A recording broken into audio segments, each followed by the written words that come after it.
اب بتائیں کہ اتنی بڑی بڑی بیماریوں سے جس بندے کو بچنے کی خوشخبری مل رہی ہو تو وہ تو پھر اس عمل کو کیے بغیر رہ ہی نہیں سکتا. اور یہ عمل دیکھو چھوٹا کتنا ہے. وہ جو فکرہ فرمایا حدیث میں وہ ہے سبحان اللہ العظیم وبحمدہ ولا حول ولا قوت الا باللہ.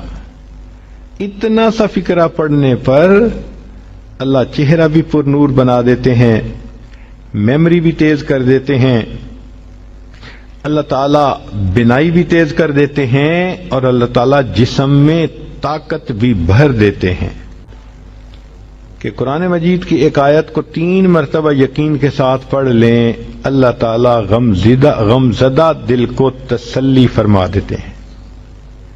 لا الہ الا انت سبحانک انی کنت من الظالمین. کوئی کسی کا رزق نہیں باندھ سکتا، کوئی کسی کا رشتہ نہیں باندھ سکتا. ہمارا ایک ہی خدا ہے، اس کے کام کو کوئی روک ہی نہیں سکتا. خواہ مخواہ اپنا عقیدہ بھی خراب اور اپنا عمل بھی خراب.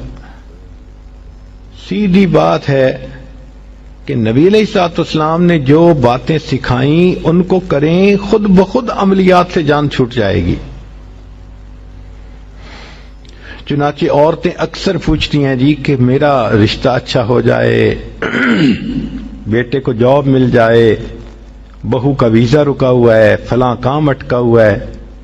تو بھئی اٹکے ہوئے کاموں کے لیے عمل نبی علیہ السلام کے مبارک زبان سے ابو داؤد شریف کی روایت ہے. نبی علیہ السلام نے فرمایا جو مومن صبح و شام 7 مرتبہ اس دعا کو پڑھے گا اللہ تعالیٰ اس کے ہر ادھورے کام کو پورا فرما دے گا.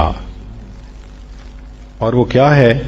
حسبی اللہ لا الہ الا ہو علیہ توکلت وہو رب العرش العظیم.